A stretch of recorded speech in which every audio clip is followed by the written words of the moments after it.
povo feliz que adora a Deus com o coração, com a alma.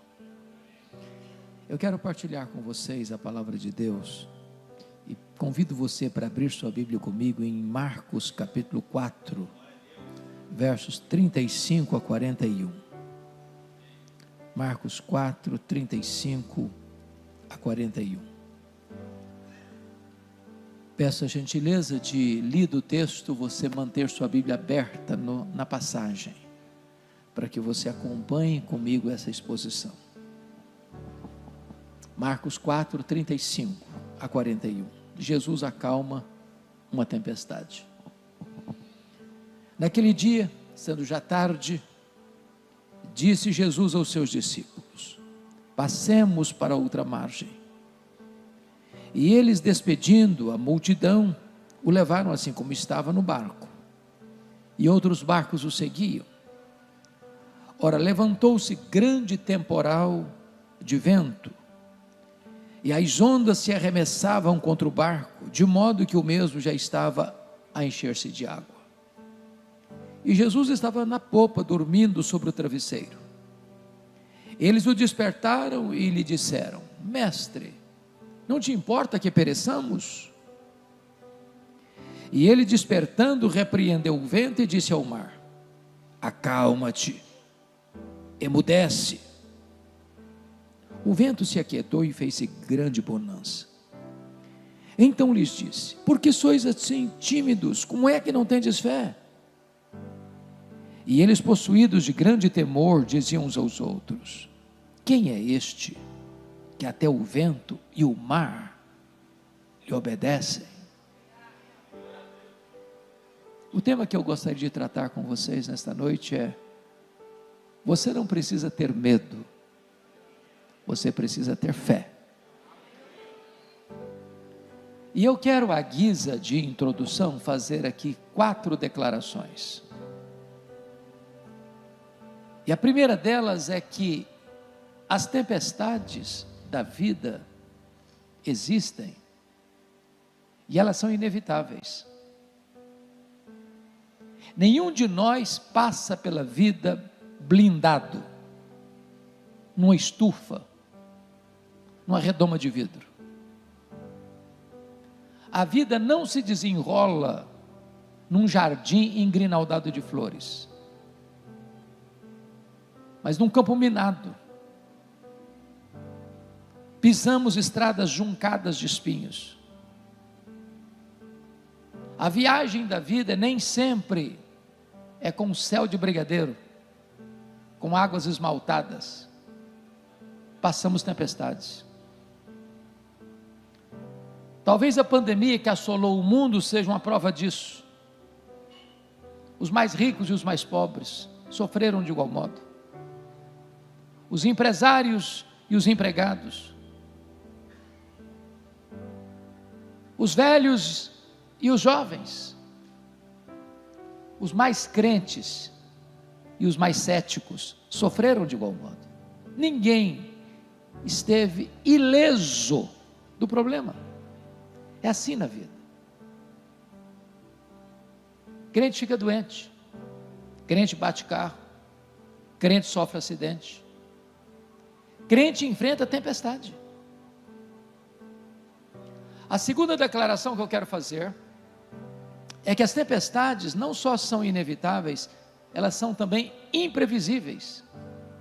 Elas chegam de súbito, nos colhem de surpresa, nos surpreendem. Você vai para o médico para um exame de rotina e descobre que está com uma doença grave. Você sai para uma viagem, como aconteceu aqui do lado, na cidade de Itapema. Estive aqui semana passada.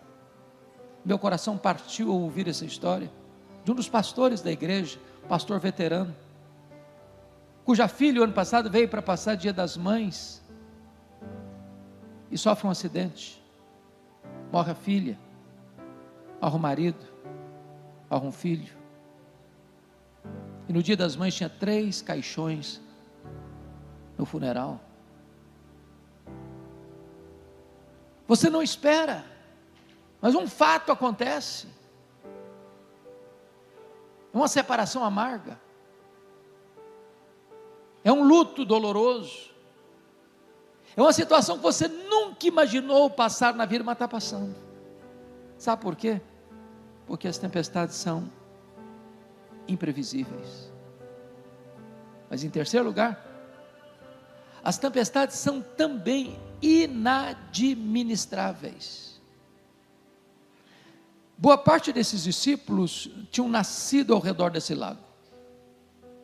Pelo menos 4 deles eram pescadores.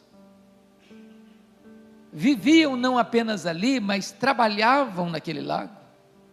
Tiravam daquele lago o seu ganha-pão. Conheciam cada palmo daquele lago de 21 quilômetros de comprimento por 14 de largura. Já tinham enfrentado outras tempestades e superado. Desta feita, eu fico pensando que eles disseram assim: vamos deixar o mestre descansar, nós temos conhecimento, nós temos experiência, nós sabemos resolver esse problema, mas não conseguiram. Aquilo que é doméstico fica estranho, aquilo que você conseguia resolver com o seu conhecimento, com a sua experiência, com a sua habilidade, agora não consegue mais. Mas há uma quarta verdade que eu gostaria de trazer aqui à guisa de introdução, é que as tempestades são também pedagógicas. Isso é consolador. Isso significa, irmãos, que o nosso Deus é soberano e Ele não é pego de surpresa. Deus não fica em apuros. Deus não está lá no céu esfregando as mãos sem saber o que vai fazer com essa guerra que assola o Oriente Médio. Deus não fica em apuros com os problemas que assolam a sua vida. Você e eu cremos que nem um fio de cabelo da nossa cabeça pode ser tocado sem que Deus saiba, sem que Deus permita, sem que Deus tenha um propósito. A sua vida não está solta ao léu, jogada de um lado para o outro ao sabor das circunstâncias. A sua vida está nas mãos daquele que governa os céus e a terra. A história não está à deriva. A história caminha para uma consumação, e na consumação da história, a vitória já está decretada, é de Cristo e da sua igreja. Bom, dito isto, à guisa de introdução, vamos ao exame do texto. O contexto dessa passagem é que Jesus passara o dia naquele dia todo, melhor dizendo, ensinando as parábolas do reino. Se você já deu aulas, ou já pregou, ou já ensinou um dia inteiro, no final do dia você está exausto, é normal. Diz o texto que Jesus, tendo ensinado então as parábolas do reino, e está escrito no verso 35, já sendo tarde naquele dia, Jesus disse aos seus discípulos: passemos para outra margem. E Jesus pegou o travesseiro e foi lá para trás do barco, e deitou, e dormiu. Ele era perfeitamente homem, estava exausto, cansado, dormiu. E enquanto ele dorme, vem a tempestade, subitamente, repentinamente. E aqueles discípulos tentam resolver o problema, mas não conseguem. O barco fica rodopiando no meio do mar. A fúria do vento joga o barco de um lado para o outro. Os discípulos querem avançar e recuam, querem ir para a direita, vão para a esquerda. As rédeas, os remos não estão mais em suas mãos. E na hora do maior desespero, diz o texto, no verso 38, que eles recorrem a Jesus com uma pergunta em tom de censura: mestre, não te importa que pereçamos?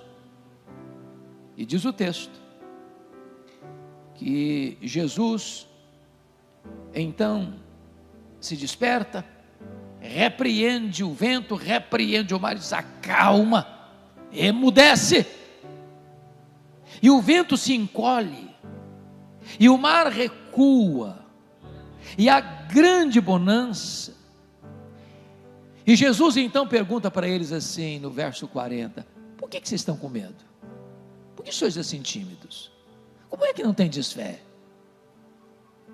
E eles tomados de grande espanto, no verso 41, perguntam uns para os outros: quem é este que até o vento e o mar lhe obedecem?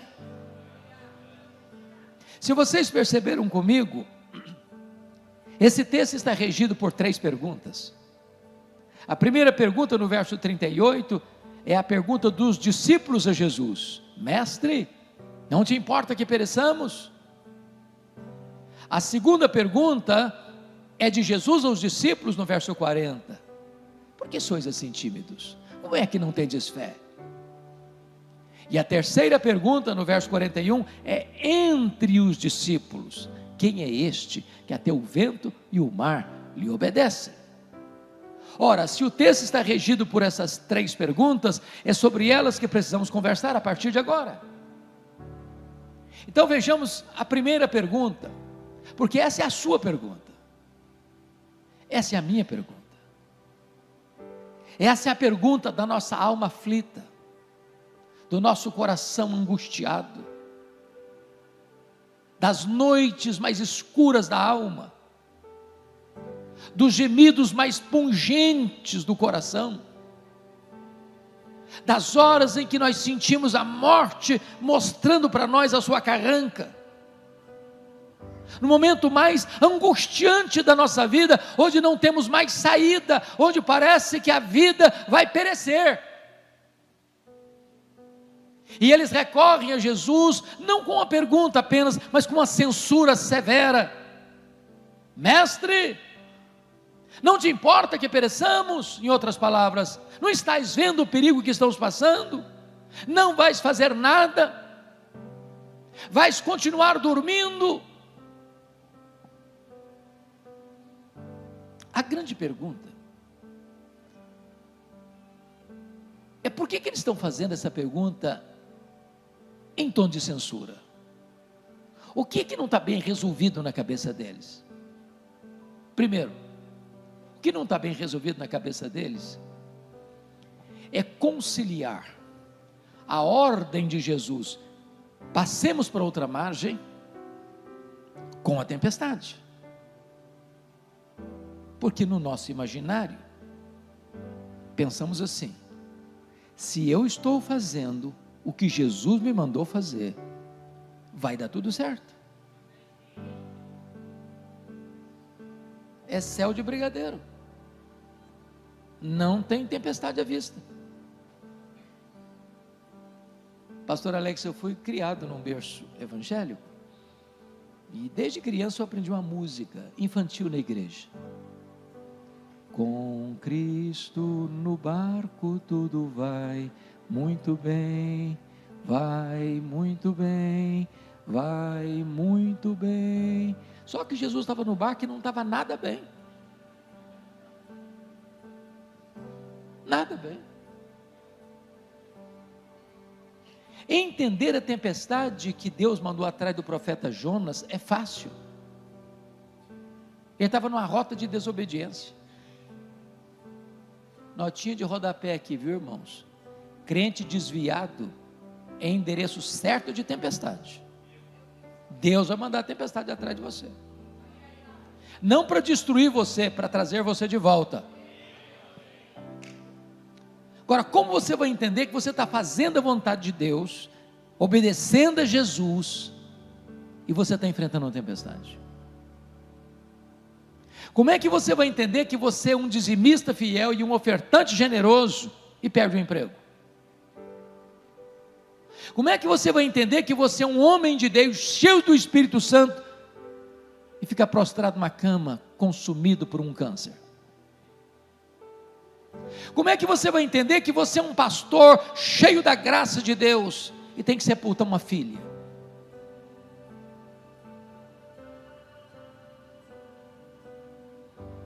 Essa é a angústia desses homens, e essa é a minha angústia, essa é a sua angústia. Mas há uma segunda coisa que não está bem resolvida na cabeça desses homens. Por que eles estão fazendo essa pergunta em tom de censura? Eles não estão conseguindo conciliar direito a urgência do problema deles com a aparente demora de Jesus. O que Jesus está fazendo no barco? Dormindo. Quem está dormindo não está agindo. E tem hora, irmãos, que a nossa angústia é tal que 1 minuto parece uma eternidade. Eles estão enfrentando uma crise medonha. O mar está revolto, o barco está enchendo-se d'água. A morte está mostrando para eles a sua carranca. E Jesus está dormindo.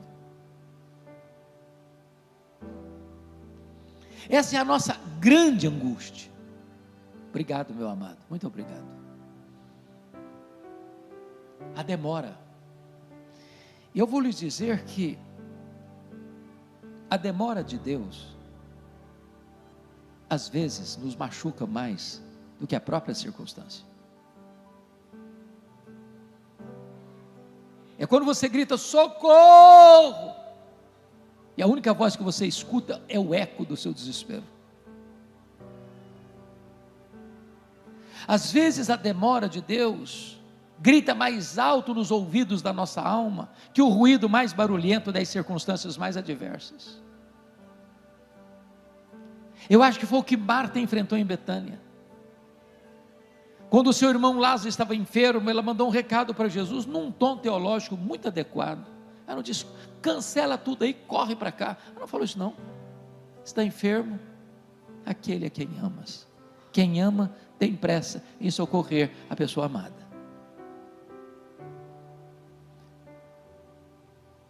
Quando Jesus recebe o recado, a mensagem que ele manda é essa: olha, essa enfermidade não é para a morte, é para a glória de Deus. Aí ficou mais 2 dias onde estava. Quando ele chega, o Lázaro está sepultado há 4 dias. Se você fizer bem as contas, você vai descobrir uma coisa muito engraçada, boa, muito interessante pelo menos. É que de onde Marta morava para onde Jesus estava, era um dia de viagem. Que dia Lázaro morreu? No mesmo dia que o emissário saiu da casa de Marta para dar o recado para Jesus. Aliás, quando Jesus recebeu o recado, ele disse para os seus discípulos assim: o Lázaro morreu. Agora notem que se ele gastou um dia para ir, ele gastou outro dia para voltar. E ele volta esbaforido e diz: essa enfermidade não é para a morte, é para a glória de Deus, mas o Lázaro já está morto e sepultado. Se o homem gastou um dia para ir, Jesus fica mais 2 dias, são 3 dias. No 4º dia que Jesus vai, o Lázaro está morto e sepultado há 4 dias. Quando Jesus chegou em Betânia, a Marta nem falou shalom para ele. Ela foi logo despejando a sua mágoa. Se tu estiveras aqui, meu irmão não teria morrido. O senhor chegou tarde demais. Agora também não tem mais jeito. Agora também não adianta. Jesus disse: ô Marta, o teu irmão há de ressurgir. Ela disse: eu sei, eu sou crente. Ele vai ressurgir no último dia. Marta tinha conjugado o verbo no passado: se tu estiveras aqui. Agora Marta conjuga o verbo no futuro: eu sei que vai ressurgir no último dia. E Jesus disse para ela: não, eu não fui, eu não serei, eu sou a ressurreição e a vida.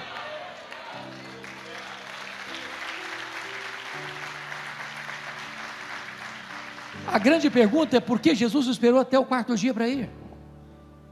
Porque Jesus não tem acaso, não tem coincidência, tem propósito.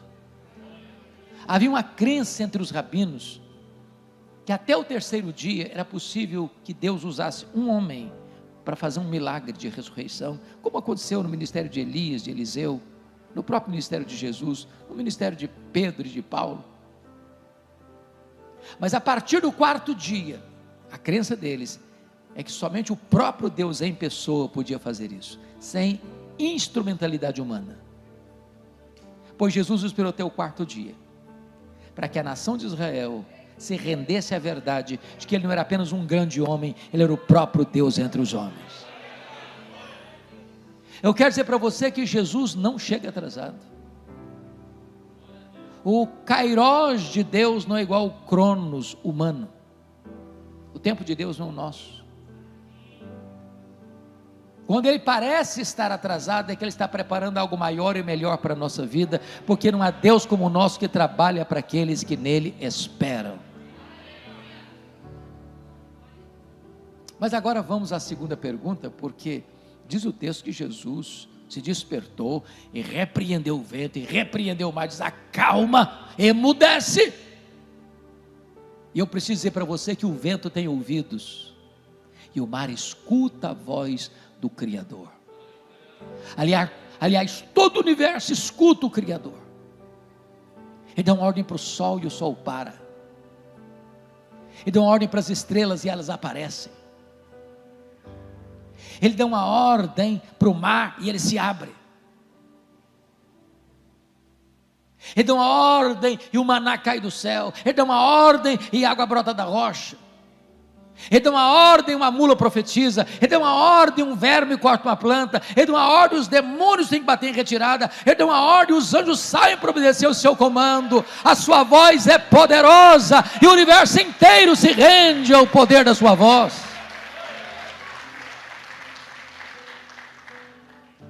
Mas depois que Jesus dá uma ordem à natureza, agora ele faz uma pergunta para os discípulos. E a pergunta assim: por que vocês estão com medo? Como é que vocês não têm fé? Ô meus irmãos, me permita essa pergunta: se você estivesse lá, naquela circunstância, já de noite, num barco frágil, se enchendo d'água, o barquinho da pique, você estaria com medo?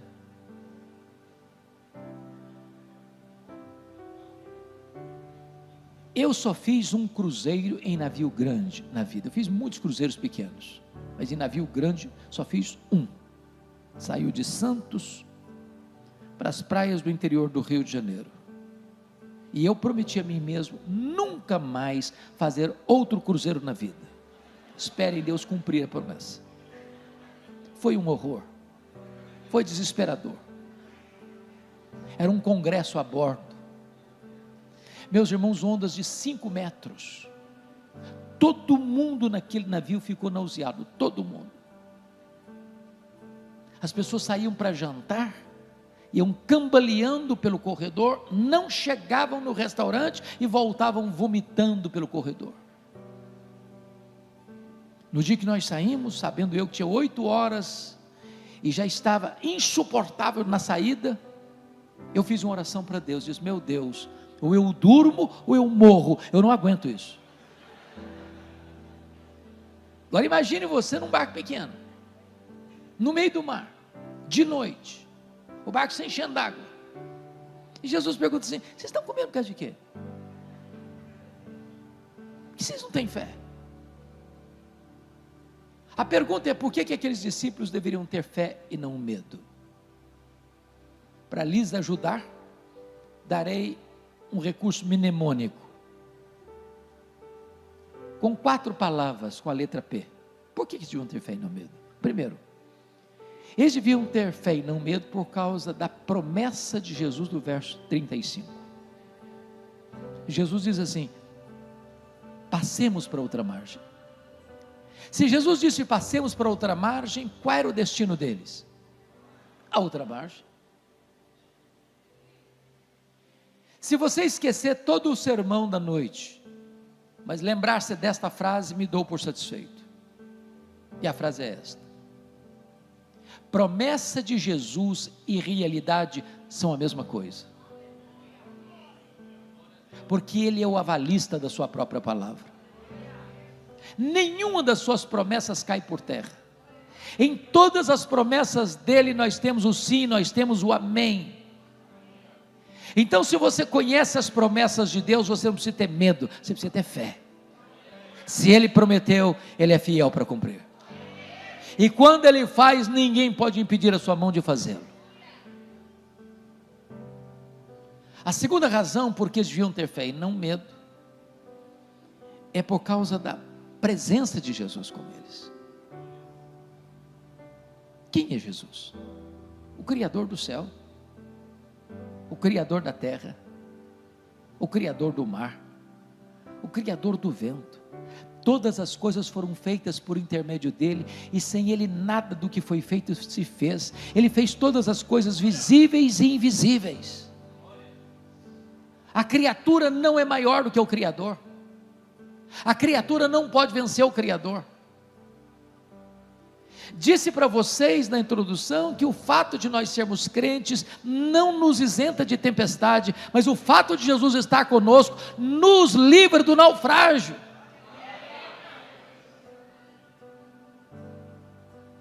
Irmãos, o maior antídoto contra o medo não é a nossa saúde, não é a força dos nossos músculos, não é a quantidade de dinheiro que você tem no banco, não é a influência política, ou econômica, ou social, ou religiosa que você exerce no mundo. O único antídoto contra o medo é a consciência de que Jesus, o Todo-Poderoso Deus, está conosco. E Ele prometeu: eis que eu estou convosco todos os dias, até a consumação dos séculos. A terceira razão pela qual os discípulos deviam ter fé e não medo é por causa da paz de Jesus. Eu pergunto a vocês, o que Jesus estava fazendo no barco? Dormindo. Jesus sabia que a tempestade viria? Claro que sim. E se sabia, por que dormiu? Dormiu porque sabia que tudo estava sob controle. Então preste atenção nisso. Paz não é a ausência de tempestade. Paz é a consciência de que apesar da tempestade, tudo está sob controle. Não do seu, não do meu, não do nosso controle, mas do controle de Jesus. Quarto lugar. Por que eles deviam ter fé e não medo? Primeiro, por causa da promessa. Segundo, por causa da presença. Terceiro, por causa da paz. Quarto, por causa do poder de Jesus. É muito interessante que Marcos reúne ao redor desta passagem outros episódios que retratam o poder de Jesus. Primeiro, aqui Jesus demonstra poder sobre as forças da natureza.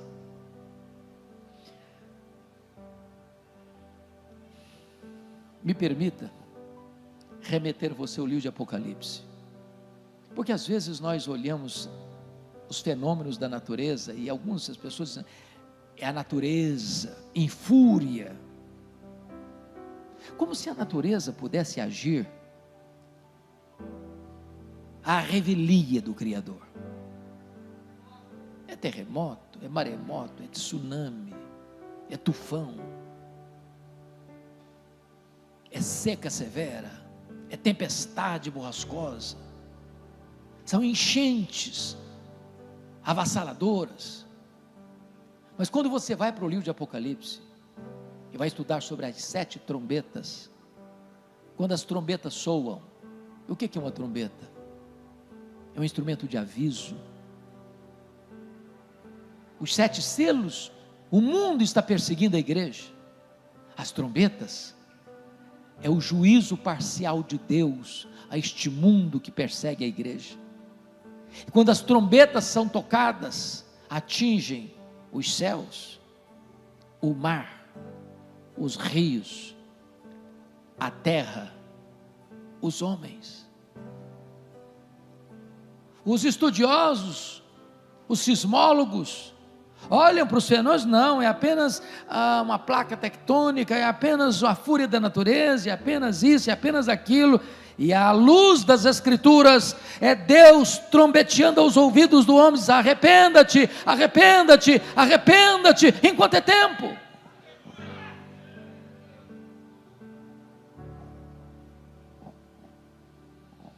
Mas, quando eles atravessam o mar, e se você perceber a geografia, o mar da Galileia tem 21 quilômetros de comprimento por 14 de largura.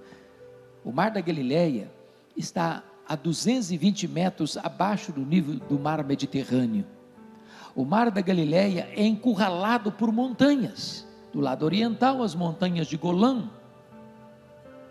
Do lado ocidental, as montanhas da Galileia. Quando Jesus sai, ele está na região de Cafarnaum. Então ele não está atravessando o lago no lugar mais comprido, de 21 quilômetros de comprimento, ele está atravessando o lago na parte norte do lago, que é um lago de águas doces, vocês bem sabem disso, o maior reservatório de águas doces do Oriente Médio. É um trecho pequeno, que não dá 10 quilômetros, então é um trecho curto. Quando eles saíram já era tarde, mas não era noite.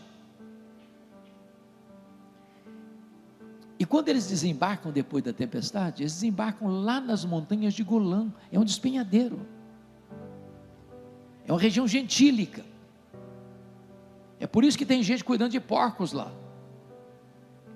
e dentro desse despenhadeiro tem um cemitério, e Jesus faz uma viagem depois de uma tempestade, para uma região gentílica, para dentro de um cemitério,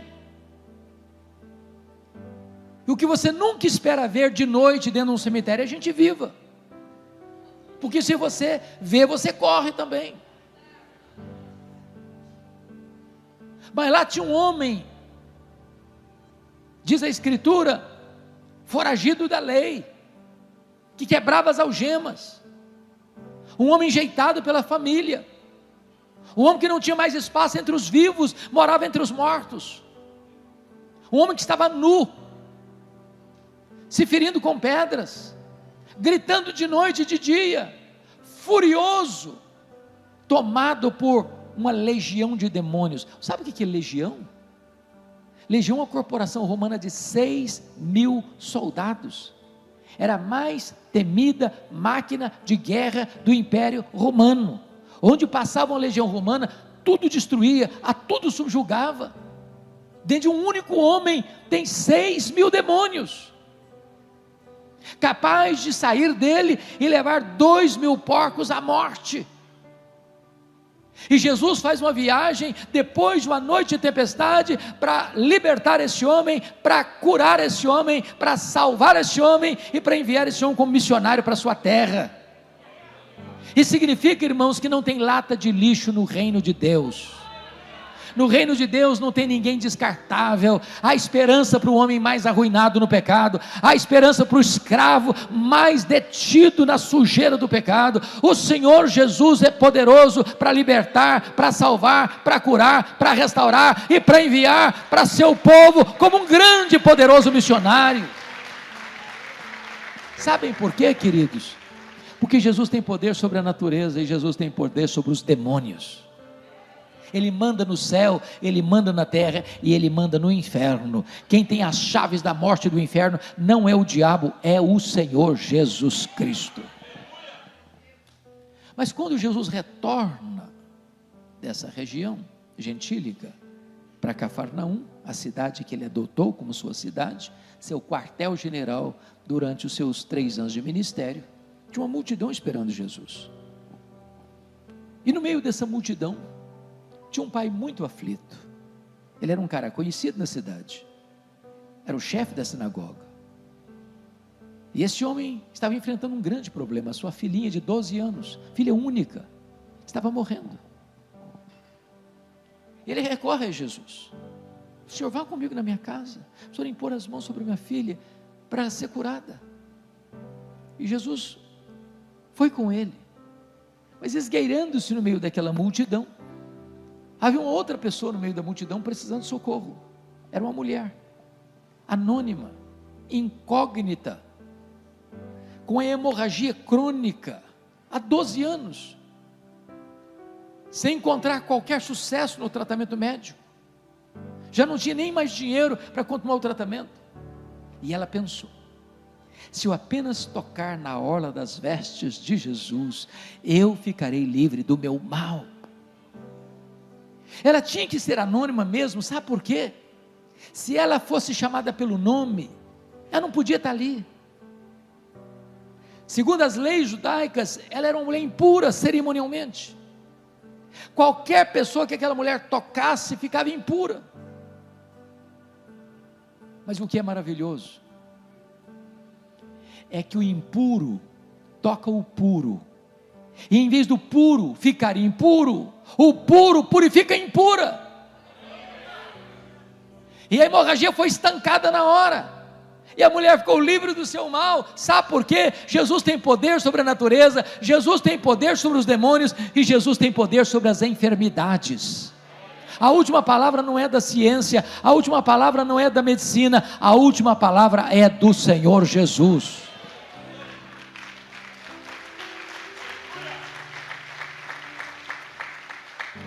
Enquanto Jesus atendia aquela mulher, chega um mensageiro da casa de Jairo e diz para ele: não incomodes mais o mestre, a tua filha acabou de morrer.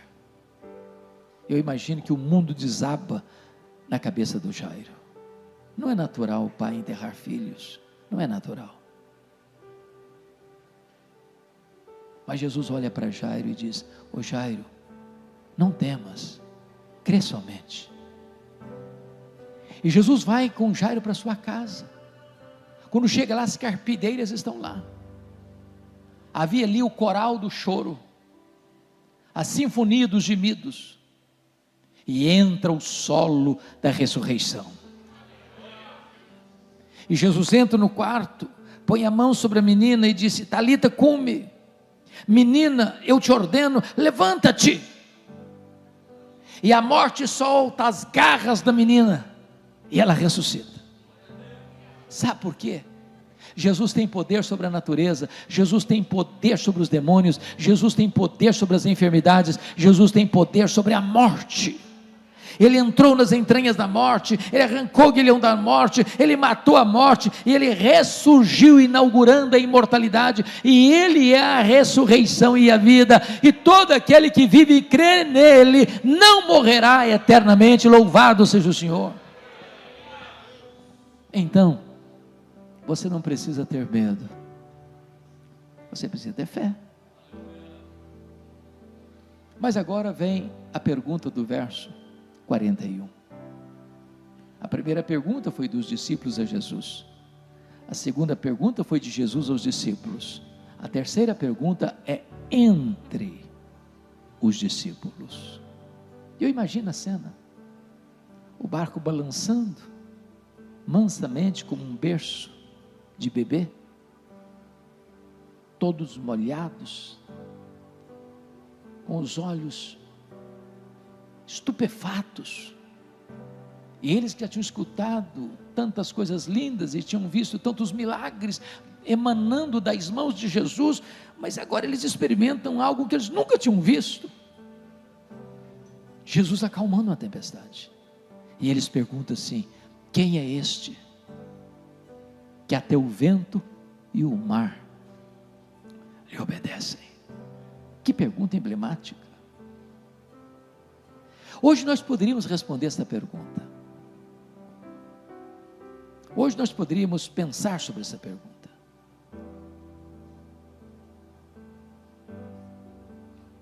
E nós poderíamos responder essa pergunta assim: este é aquele que, juntamente com o Pai e com o Espírito Santo, nos refolhos da eternidade, antes da criação do universo, traçou um plano perfeito, completo, eficaz, que nunca pode ser frustrado, incluindo a sua, a minha, a nossa vida. Quem é este? Este é o Criador do universo. Todas as coisas foram feitas por intermédio dele, e sem ele nada do que foi feito se fez. Esse universo que tem mais de 93 bilhões de anos-luz de diâmetro, foi feito por ele sem matéria pré-existente, e ele chamou existência as coisas que não existiam, e criou tudo, para o louvor da sua própria glória. Quem é este? Este é aquele que sustenta todas as coisas pela palavra do seu poder. Este é a semente da mulher que nasceu para esmagar a cabeça da serpente. Este é o descendente de Abraão, em quem todas as famílias da terra são abençoadas. Este é simbolizado pelo Cordeiro da Páscoa, cujo sangue vertido, colocado no batente das portas, livrou os primogênitos de Israel da morte no Egito. Quem é este? Este é aquele que é simbolizado pela coluna de fogo e pela coluna de nuvem que guiou o povo 40 anos no deserto. Este é simbolizado pelo maná que caía do céu. Este é simbolizado pela água que brotava da rocha. Quem é este? Este é aquele que é simbolizado pelo tabernáculo. É aquele que é simbolizado pela arca da aliança. É aquele que é simbolizado por aquele que estava dentro da arca, as tábuas da lei, o vaso com maná, a vara seca de Arão que floresceu. Este é simbolizado pelo templo. Este é simbolizado pelas festas de Israel. Este é simbolizado pelos sacrifícios do templo. Este é simbolizado pelo sábado. Tudo era sombra dele. Ele é a realidade. Quem é este? Este é o maravilhoso conselheiro, este é o Deus forte, este é o Pai da eternidade, este é o príncipe da paz. Quem é este? Este é a raiz de Jessé, este é a raiz de Davi, este é o leão da tribo de Judá, este é o sol da justiça, este é a brilhante estrela da manhã. Quem é este? Este é o Messias, que nasceu de mulher, nasceu sob a lei, para ser o nosso Redentor. Este é o verbo eterno, pessoal, divino, que se fez carne, e habitou entre nós, cheio de graça e de verdade, e vimos a sua glória, glória como do unigênito do Pai. Quem é este? Este é aquele que andou por toda parte, fazendo o bem, libertando os oprimidos do diabo. Os cegos viram, os surdos ouviram, os mudos falaram, os coxos andaram, os leprosos foram purificados, os mortos ressurgiram.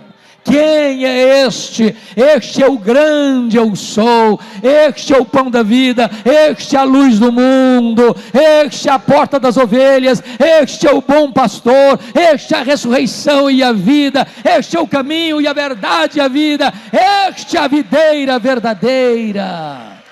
Quem é este? Este é o Cordeiro de Deus que tira o pecado do mundo, o Cordeiro que foi morto, mas está vivo pelos séculos dos séculos. Quem é este? Este é o dono da igreja, este é o fundamento da igreja, este é o edificador da igreja, este é o protetor da igreja, este é o alfa e o ômega, este é o princípio e o fim, este é aquele nome, e neste nome, só neste nome há salvação. Este é o mediador entre Deus e os homens, este é o único que pode trazer esperança para a sua vida.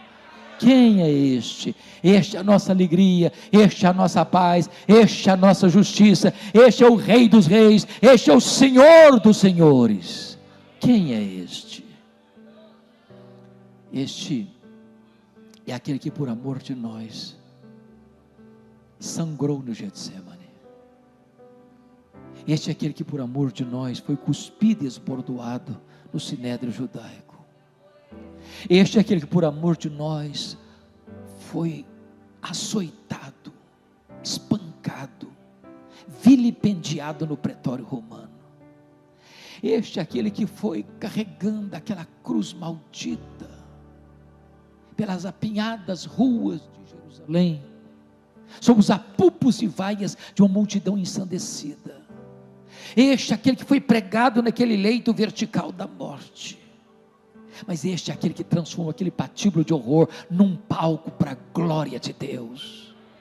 Quem é este? Este é aquele que morreu pelos nossos pecados segundo as Escrituras, foi sepultado, mas ressuscitou segundo as Escrituras para a nossa justificação.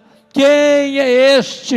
Este é aquele que voltou para o céu, este é aquele que derramou o Espírito Santo sobre a igreja, este é aquele que está sentado à destra de Deus Pai, este é o nosso grande sumo sacerdote, este é o advogado justo, este é aquele que vai voltar para buscar a sua igreja. Este é aquele que virá pessoalmente, visivelmente, audivelmente, repentinamente, inesperadamente, inescapavelmente, gloriosamente para buscar a sua noiva.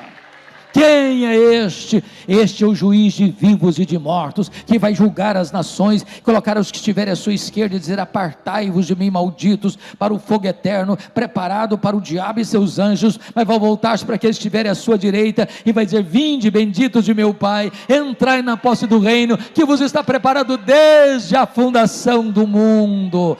Quem é este? Este é o amado da nossa alma, onde estaremos com Ele para sempre, sempre, veremos a sua face, e Ele enxugará dos nossos olhos toda lágrima. Já não tem mais dor, já não tem mais luto, já não tem mais pranto, porque as primeiras coisas terão passado. Quem é este? Este é o amado da nossa alma, este é a razão da nossa vida, este é o nosso glorioso Redentor. Este é aquele que está dizendo para você nesta noite: você não precisa ter medo, você precisa ter fé.